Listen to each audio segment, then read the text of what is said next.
Boxing Ego here. If you like this video, make sure you hit the like button and also subscribe to the channel and hit the bell icon on the top of your screen to get notified when the latest new content drops. 1. A fight for Golovkin's old belt between Daniel Jacobs and Sergiy Derevyanchenko may be possible later this year. Stay tuned. What up, Fight World? It's your boy Ego, and I'm back with some more boxing. Make sure you smash the like button. Also subscribe to the channel for the latest and greatest in boxing if you want to become part of the gang. Notification gang, please hit the bell icon. Shout out to the super chats, channel donations, the Venmo donations, and the Patreon family. We working now. Golovkin got stripped about a month ago, I want to say.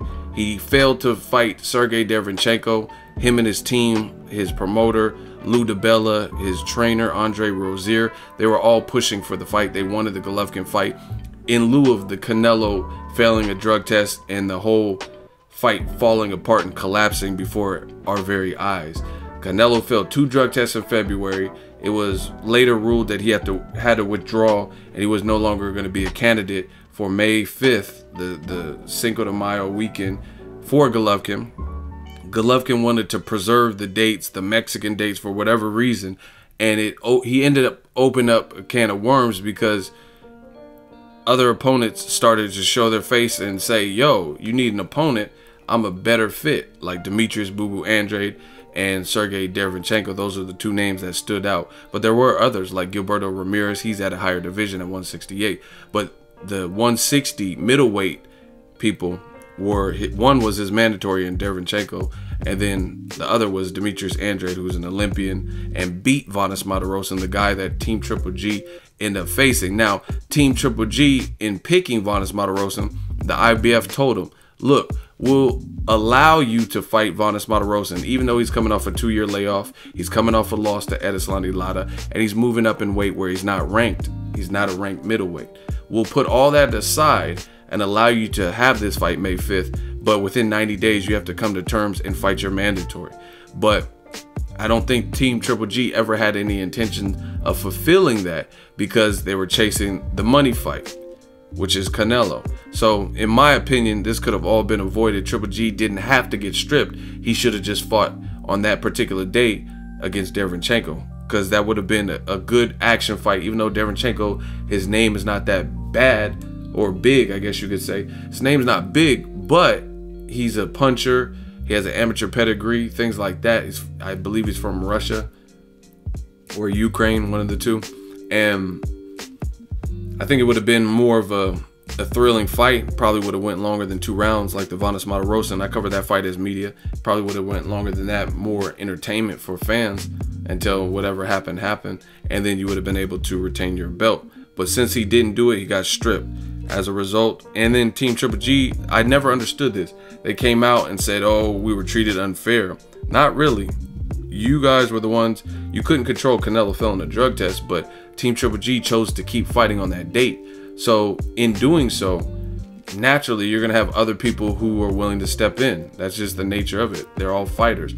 And Derevyanchenko, out of everybody, makes sense because he was the mandatory, and he's like, look, you're trying to fight Jaime Munguia, 154-pounder. You're trying to, rumor has it, you're trying to fight Vanes Martirosyan, which he did fight. So I've been your mandatory. How come I don't get my opportunity? How come I don't get my shot? How are you overlooking me to look for an easier fight with a guy who's not even in our division when I'm your mandatory? And the IBF said, oh, that's a good point. Listen, you didn't cause Canelo failing a drug test, so we're not going to criticize you or blame you for that. But you have to fight Derevyanchenko next. So you can't have your cake and eat it too. I think the easiest, like I've always maintained, definitely about consistency on the channel, I think the easiest solution would be if Triple G, A, fought Derevyanchenko instead of Vanes, so you would keep your belt, or B, didn't fight on the May 5th date, because then it would have been all Canelo's fight. But the moment you elect to keep fighting on that May 5th date, even though you know Canelo had to withdraw for obvious reasons and failed drug tests, you open the floodgates for yourself. Now, it looks like the belt's vacated because Golovkin got stripped. He no longer has that. And they're trying to make a fight between Daniel Jacobs and Sergiy Derevyanchenko, which is interesting. October 27th, they're looking at Madison Square Garden. Jacobs is from New York. They were trying to stage it in New York. Derevyanchenko trains in New York, and it's not finalized, but those are the highest ranking people with the IBF, so maybe it happens. Listen, if it does happen, I give a lot of credit to both Derevyanchenko and Danny Jacobs. To Derevyanchenko, because he's truly willing to fight the best. He was down to fight Golovkin, short notice, with a bullshit short training camp. And then for Jacobs' part, he's looking to get the big fights. He's already established. He arguably beat Triple G. In my opinion, he did beat Triple G when they fought. I covered that fight as media. But aside from that, he has wins over Sergio Mora.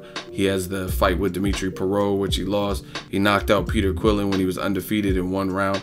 Things of that sort. So I think Jacobs is looking to secure the biggest fight. If you look at it, his last couple fights have been against undefeated guys. He fought Luis Cuba Arias, who was ranked and undefeated, and just won, I think, like some kind of eliminator. He just fought against Selesky, who was undefeated, knocked out the guy that Jamal Charlo just fought and knocked out, Hugo Centeno. Selesky was the first to knock him out, right? And then if he fights Derevyanchenko, that'll be his third. Actually, it'd be his 4th undefeated because he fought Golovkin. So Jacobs fought Golovkin, undefeated. Then he fought Luis Cuba Arias, undefeated. That's 2. Then he fought Selesky, undefeated. That's 3.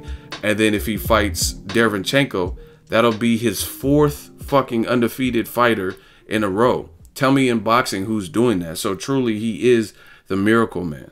Because, like I said, you don't see guys doing that, fighting 4 undefeated guys in different stratospheres. Like, okay, you could say Selesky or Luis Cuba Arias, they weren't ranked as high, but what about Golovkin?